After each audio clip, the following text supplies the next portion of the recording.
It began when I was 20 years ago now. I was a curious child, always wandering across our family's land and venturing into the woods beyond the grassy fields. I loved collecting rocks, watching animals, and splashing around in the streams I stumbled upon. Most of the time on my own.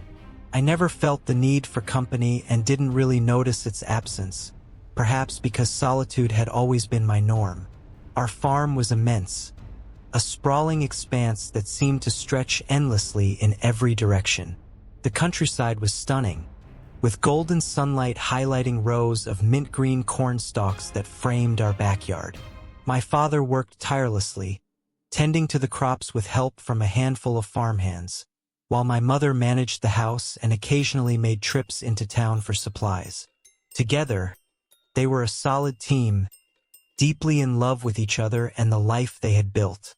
During the school year, my mother or our neighbor would take me and Jacob, my only friend, into town for our lessons.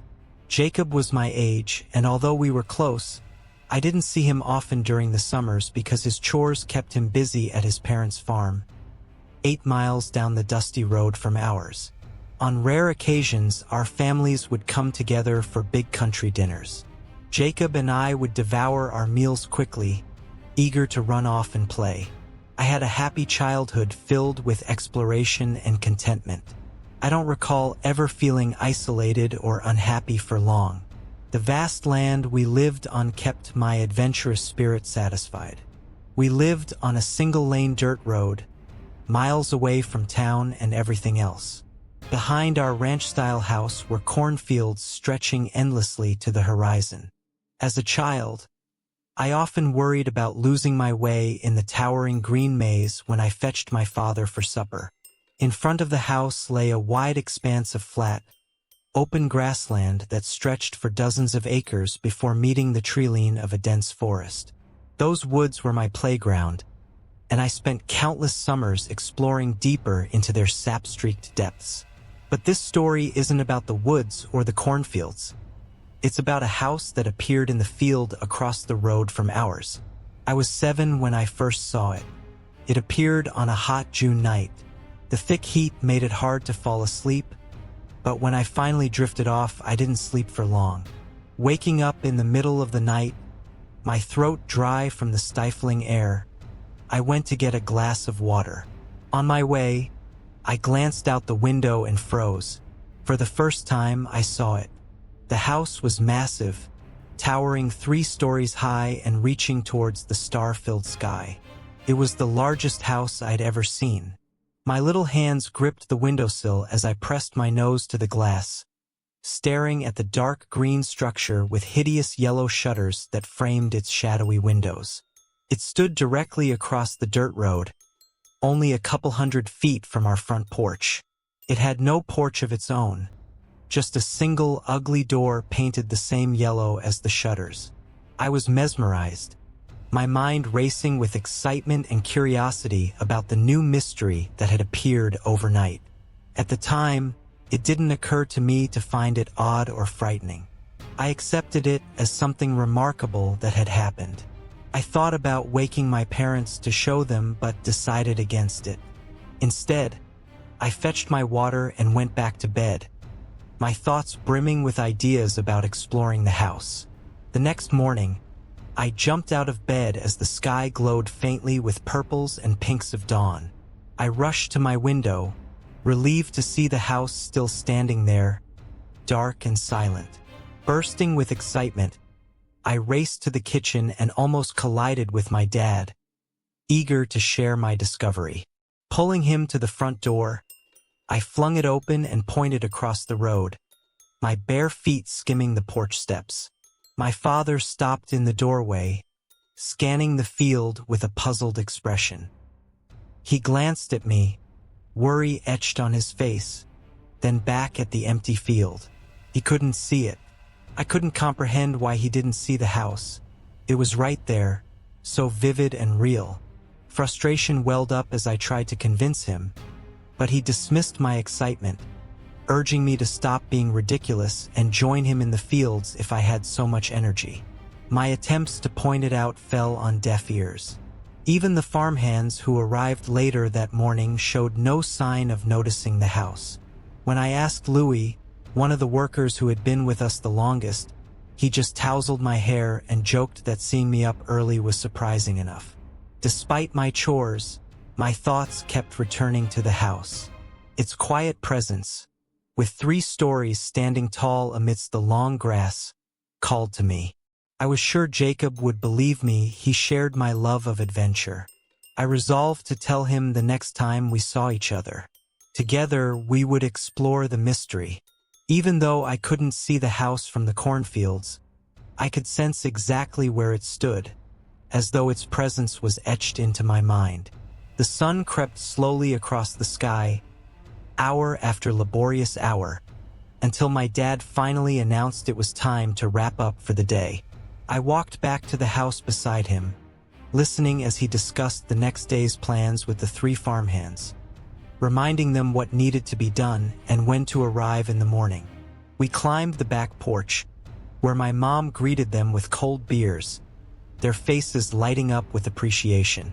Feeling worn out and still slightly irritated, I wandered around the side of the house, eager for another look at the mysterious green house with yellow shutters.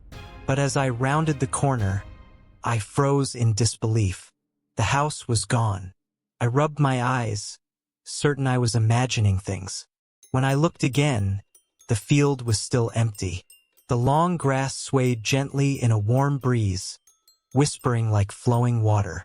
I spun around, scanning every direction, convinced I must have misremembered its location. But there was nothing, just the grass stretching before me and the cornfields behind. Even the distant tree-line showed no sign of anything unusual. Frustrated, I kicked at the dry dirt. Now, there was no chance Jacob would believe me. I had been so eager to show him, desperate for someone to confirm what I had seen. I muttered a curse under my breath, my first time, and then immediately panicked, glancing around to make sure my mom hadn't heard. Her voice drifted from the porch, and relief washed over me. Emboldened, I cursed again, savoring the small rebellion and how it made me feel older. With a sigh, I stuffed my hands into my pockets and tilted my head back to watch the evening sky. To the west, near the direction of Jacob's house, storm clouds were rolling in, heavy and dark. The black masses tumbled over one another, and the air seemed to shiver as distant thunder rumbled through it. That night, the storm arrived in full force. Rain lashed against the walls, and lightning tore jagged scars across the sky, each flash followed by booming thunder that shook the house. I sat in my bed, nerves on edge, debating whether I should run to my parents' room. My dad was probably snoring through it all, but my mom might still be awake. I didn't want to admit I was scared, though, not now that I was 7. As another thunderclap rattled the windows, I forced myself out of bed and stood at my window. My dad always said that courage was about facing what scared you, so I planted my feet and stared out into the storm. The wind howled, shaking the house, and the rain pounded the roof like an army of galloping hooves. A sudden flash of lightning lit up the world, momentarily blinding me. When my vision cleared, my heart jumped. The house was back. Pressing my hands and face to the rain-streaked glass, I peered through the storm. Its dark silhouette loomed in the distance like a gaping hole cut into the night. Another flash of lightning revealed it more clearly, and my heart raced with excitement. I wasn't imagining things. It was real. I wanted to wake my parents and prove it to them, but I hesitated, knowing my dad wouldn't appreciate being disturbed in the middle of the night. Then, the next bolt of lightning illuminated something that made my excitement curdle into fear. The front door was wide open. A deep unease settled over me. Who leaves their door open in the middle of a raging storm? The wind and rain battered the open doorway, spilling into the black void inside. A chill ran through me, and I suddenly became hyper-aware of the shadows in my room. Another flash came and I looked again. This time something was in the doorway. It was large, its shape distorted by the storm, but I could make out a swirl of colors resembling a human form. Terror gripped me, and I dove back into bed, all thoughts of bravery shattered. Burrowing under the covers, I lay there shaking, convinced I had just seen something I wasn't supposed to. By morning, the house had vanished again. Part of me felt relieved. It gave me time to process what I'd seen. My imagination tried to fill in the details, crafting features for the human-shaped blur. Still, no matter how many scenarios I invented, the reality of what I'd seen remained a mystery. At breakfast, I listened as my parents discussed their plans for the day. My ears perked up when my mom mentioned that the Bennetts were coming over for dinner.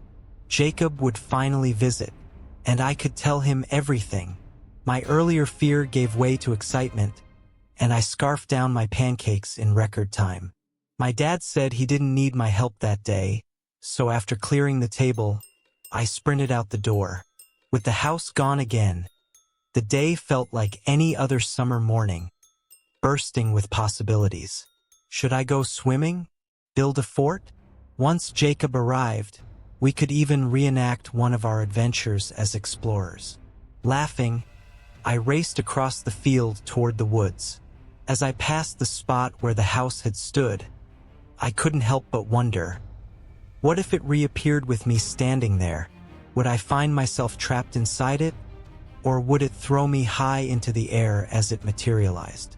The thought made me quicken my pace, and I dashed past the spot without looking back. The day melted away in a haze of imagination and summer heat. I spent most of it splashing in a stream, collecting rocks, and pretending I was battling pirates. It was one of those perfect childhood days where everything felt just right, a mix of adventure and make-believe. As I lost myself in my playful fantasies, the thoughts of the house faded further into the background, swallowed by the warmth of the sun.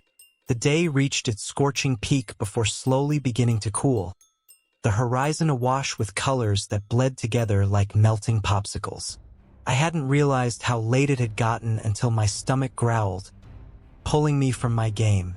Tossing the last of my collected pebbles into the water, I decided it was time to head home.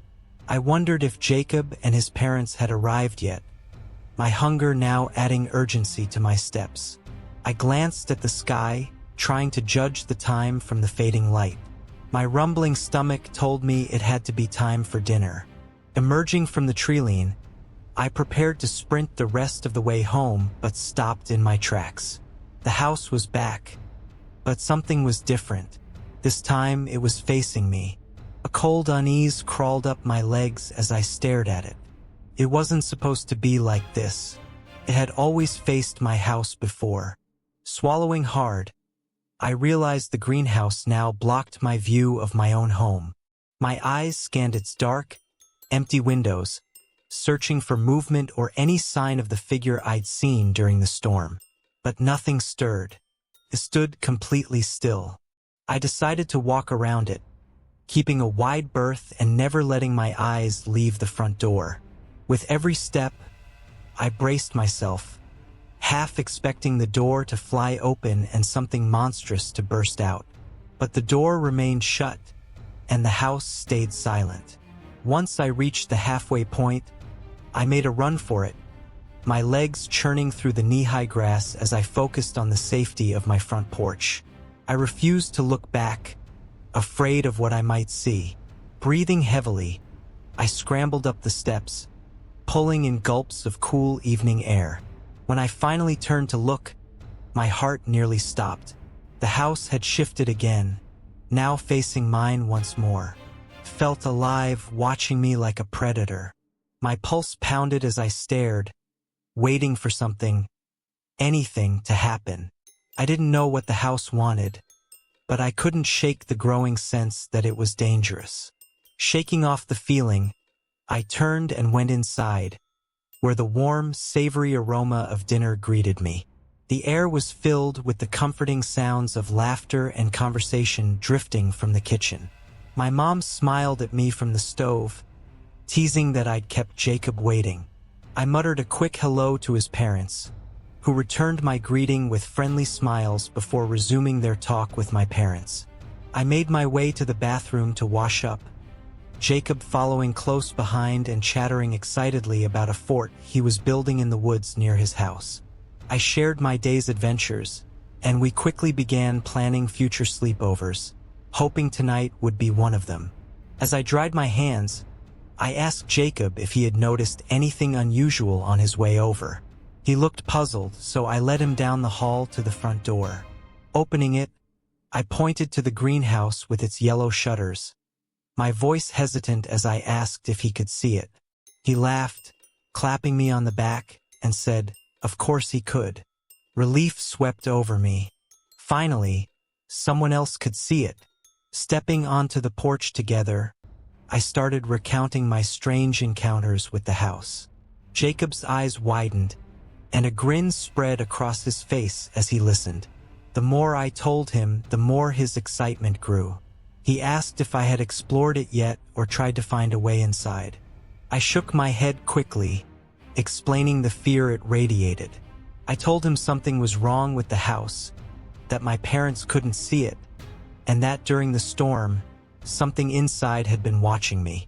Far from deterring him, my warnings only fueled his eagerness to investigate. I tried to dissuade him, but before I could say more, my dad called for me to set the table. Groaning, I abandoned the conversation, and Jacob trailed after me as we filled the water glasses and prepared for dinner. I couldn't focus on the meal. The table was laden with steaming dishes, but all I could think about was finishing quickly so Jacob and I could continue talking, and maybe even see the house up close. Ignoring the effort that had gone into the meal, I ate with a single-minded determination, shoveling food into my mouth as soon as my dad finished saying grace. My mom shot me with disapproving looks, but I barely noticed. I was too busy gulping water between bites. Across the table, Jacob was doing the same. As soon as our plates were clean, I waited just long enough to be polite before asking to be excused.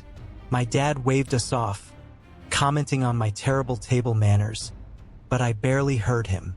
Jacob and I bolted for the front door, our excitement bubbling over as we ran outside. The sky deepened into a canvas of rich purples and blues as the sun dipped below the horizon. Stars flickered above like tiny, pulsing candles, their light joining the chorus of night creatures serenading the evening. Jacob and I sat on the front steps, letting our dinner settle. The field before us sparkled with the glow of fireflies, their blinking lights dancing under the pale glow of the moon. We stared across at the dark house, waiting for some hint of movement. Jacob, full of bravado, kept talking about how we should go up to the windows and peek inside. But I shook my head, an inexplicable dread knotting my stomach. Something about the house felt wrong, a lingering unease that had haunted me since the storm. After a few minutes of back and forth, Jacob stood abruptly, declaring he'd go check it out on his own. My eyes locked on his as I urgently tried to dissuade him, but he wouldn't budge. He teased me, calling me a chicken, flapping his arms and clucking as he pranced around the porch. Even so, I refused to give in, shaking my head firmly. Finally, with a dramatic sigh, he gave up mocking me and trotted down the steps. He shot me a wink and a thumbs up before heading toward the house. My heart raced as I watched him go, torn between the instinct to stop him and the fear of what my parents would think if I tried to explain. To them, he'd look like a kid wandering through an empty field. Jacob was 30 feet from the house now, his shadowy figure blending with the twilight. I could hear him calling something to me, but the words were swallowed by the night. My palms grew slick with sweat, and panic bubbled in my chest as he slowed, now 20 feet away. This was a terrible idea, I could feel it. My fists clenched as I watched him inch closer. 10 feet now. The house loomed above him, its yellow shutters like jagged teeth glinting in the moonlight. Jacob veered toward a first-floor window, his steps cautious but steady. That's when I saw it. A faint light in a third-floor window on the far left of the house. It flickered like the glow of a candle, wavering against the darkness. My breath caught as the light began to move, drifting from one window to the next before vanishing entirely. Fear overtook me, and I shouted for Jacob to come back, breaking into a run down the steps and across the road. He paused, turning to look at me, but I kept yelling, waving my arms frantically as I pushed through the long grass. The light reappeared on the second floor, gliding past the windows and growing closer. I froze, my legs refusing to carry me any farther, terror rooting me in place. Jacob called out, asking what was wrong, but I couldn't form coherent words. Instead, I screamed at him to come back, cursing at him to get his attention. That finally worked. He glanced over his shoulder at the house before cautiously heading my way. As he moved, the light descended to the first floor, stopping at the very window he'd been about to peer into. It hung there, glowing in the darkness, and I felt its gaze. Something inside was looking at me. Jacob reached me, bombarding me with questions, but I grabbed his shoulders and spun him around to face the house. The moment he saw the light, it vanished, plunging the house into shadow. We stood frozen, panting, the silence between us heavy with fear. I asked if he had seen it, and he nodded, his face pale. Whatever was in the house had seen us, too. We were sure of it. The moonlight felt harsh, illuminating us like spotlights on a stage, and I couldn't shake the feeling that we were being watched. Without a word, we turned and bolted for my house, running as fast as our legs could carry us. Once inside, the familiar warmth and chatter of the dining room felt like stepping into another world. Jacob and I exchanged a look of silent agreement. We wouldn't say a word about what had just happened. When our parents asked why we'd returned so quickly, Jacob's mom joked that the smell of dessert had lured us back. I forced myself to eat, though my stomach churned with unease. The sweet cherry pie barely registered as I shoveled it in, haunted by the irrational fear that someone, or something, from the house might show up at our door to expose us. After we finished eating, I asked if Jacob could stay the night. The adults deliberated for a moment before agreeing, extending the visit to 2 nights since Jacob's dad needed to borrow our tractor. The arrangement gave my dad time to finish using it before delivering it to their farm. Relief washed over me, the promise of 2 whole nights with Jacob momentarily pushing away my fear. We let out shouts of excitement, jumping and laughing, but were quickly silenced by a sharp command from my dad to settle down. Giggling, we raced upstairs to my bedroom, where we started planning the 2 days ahead of us. With so much time to spend together, we decided to begin building a tree fort in the woods the next day. Sprawled on the floor, we pressed our heads together, sketching crude blueprints with crayons on a scrap of paper. As we drew, we spun elaborate stories of who we were and why we needed the fort, inventing imaginary villains and heroic missions. Fueled by the lingering sweetness of pie and boundless childhood energy, the excitement felt almost too much to contain. It was one of those rare, perfect moments that only childhood can create, where the world feels like an endless playground shared with your best friend. Eventually, we heard his parents calling him from downstairs, reminding him to behave and listen to my parents. As Jacob went to say goodbye, I found myself wandering to the window. My heart skipped a beat. The house was gone again. Later that night, the world was silent. Jacob lay curled up in his sleeping bag, his soft snores the only sound in the room. My parents were fast asleep, and the house felt still. I wasn't sure why I'd woken up, but a sense of unease prickled at me. Even with Jacob there, I couldn't shake the feeling that something else was in the room. My eyes darted to the corners, the closet, and the cracked door. The shadows seemed to take on monstrous shapes before dissolving as I blinked. I thought about waking Jacob but stopped myself, unwilling to risk being called a chicken again. The feeling of being watched crept over me, settling on my shoulders like a heavyweight. My gaze drifted to the window. There was nothing, just the soft glow of moonlight filtering through the glass.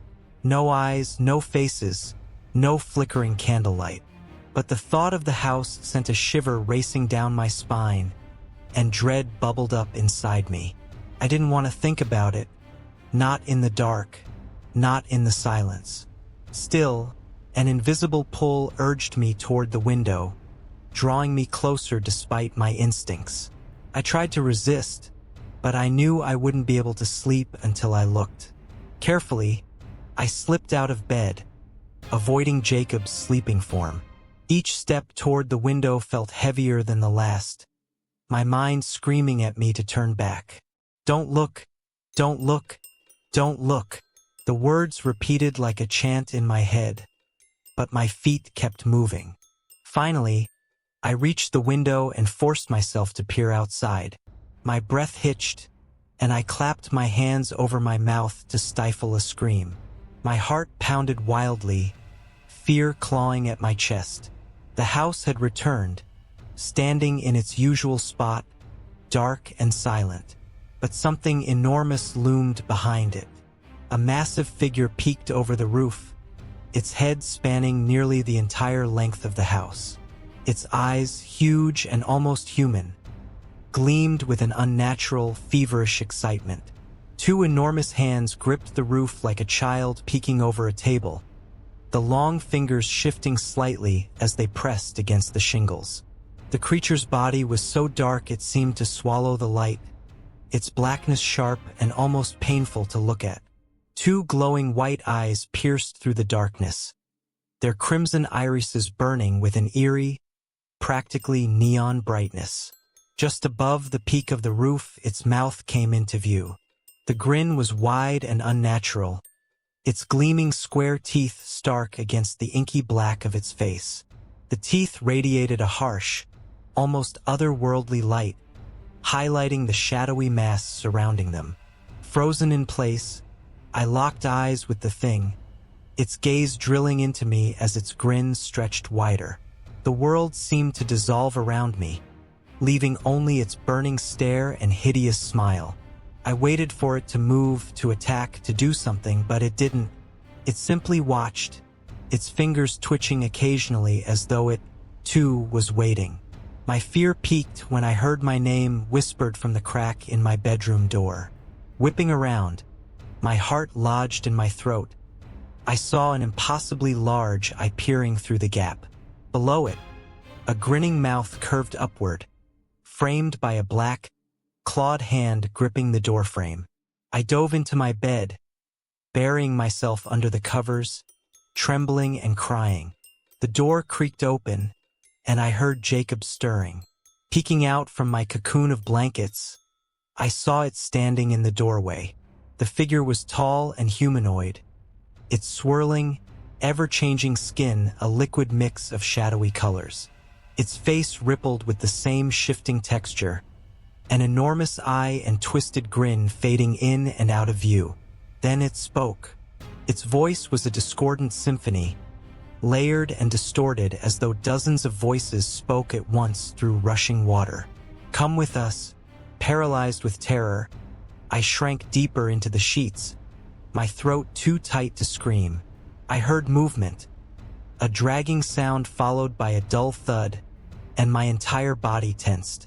Sweat soaked through the covers as I debated whether to call out for my parents. Finally, unable to resist, I shifted just enough to peek out again, desperate to see if it was gone. The room was empty and Jacob was gone, along with his sleeping bag. My heart thundered as I tore myself free from the covers, and then I heard him. His voice came from the hallway, muffled and groggy as he began to wake. First, he sounded confused, but then his tone shifted. Panic blossomed in his words. rising like a black tide. I begged silently for my parents to wake, shutting my eyes as though willing them to hear. Heavy footsteps echoed in the hall, paired with a soft, dragging sound that made my blood run cold. Jacob's voice became louder and more frantic, but it was laced with tears now, his cries faint and muted. Then, the front door crashed open, and a sudden noise made me jump and let out a tiny squeal. The thumping of heavy steps and that dragging sound moved out into the night, taking Jacob with them. I ran to the window, tears blurring my vision. There, below the moonlight, I saw it. The creature had Jacob trapped in his sleeping bag, dragging him across the porch and into the field. It was heading toward the house. The giant, coal-black figure loomed above, its crimson eyes wide with an almost sickening glee, its teeth gleaming in the silvery light. The thing that held Jacob didn't look back. Its march was steady and purposeful. I watched in frozen terror as the front door of the house opened on its own, the darkness within spilling out into the night like ink. My scream finally tore free, high-pitched and raw, until my throat gave out. I heard my parents stir in the back of the house, and moments later, my dad came rushing into my room. But it was too late. As I watched, Jacob squirmed in the sleeping bag, struggling desperately. Then, the house swallowed him, its door slamming shut behind him. He was inside with that thing. My dad grabbed my shoulders, shaking me as he asked what was wrong. Tears streaming down my face, I took one last look at the house, and then it vanished. That was 20 years ago. That night, my parents called Jacob's family and the police. I explained what I had seen over and over, but no one believed me. They dismissed until 2 days ago. I was at work when I got a call from the police. They told me they had found someone, a child. The boy had asked for me by name, repeating it over and over from his hospital bed. They said it was the only thing he would say. As soon as I heard their words, I knew who it was. Jacob. I rushed to the hospital, my heart pounding with a chaotic mix of emotions. Upon arriving, I was questioned by the police. They asked for my name, date of birth, and other details to confirm my identity. When they seemed satisfied, they told me I could see Jacob, but under police supervision. Their unease was palpable, and something about their somber tones set me on edge. As I approached the room, one of the officers placed a hand on my shoulder and warned me to prepare myself, saying what I was about to see might be upsetting. Nothing could have prepared me. I stepped into the room, and the sight before me stole the air from my lungs. A small figure lay on the hospital bed, its chest rising and falling with shallow breaths. The body was unmistakably a child's, but it was covered entirely in a smooth white glaze. From head to toe, eyes, mouth, even his hairless scalp, everything was encased in an almost porcelain-like shell. He looked like a mannequin carved from hardened yogurt, sleek and eerily unnatural. Then he turned his head toward me, and in a voice I recognized instantly, he said my name. A flood of childhood memories crashed over me as I whispered, "Jacob." My hands trembled as I pulled a chair to his bedside and reached for him, my voice cracking as I asked what had happened. "Jacob, how long has it been?" "Me, 20 years. Jacob paused, his expression unreadable. "Jacob, it can't be." Another pause. "It will happen soon." "Me, what will happen?" "Jacob, they're coming." "Me, who?" "Jacob, the grins. They took my youth away. They will come as children." "Me, are you talking about what happened in that house? About those monsters?" "Jacob, they will come as children. From between the colors. From between the colors. They will come as children." "Me, Jacob, please, help me understand. Where did you go? What happened in that house?"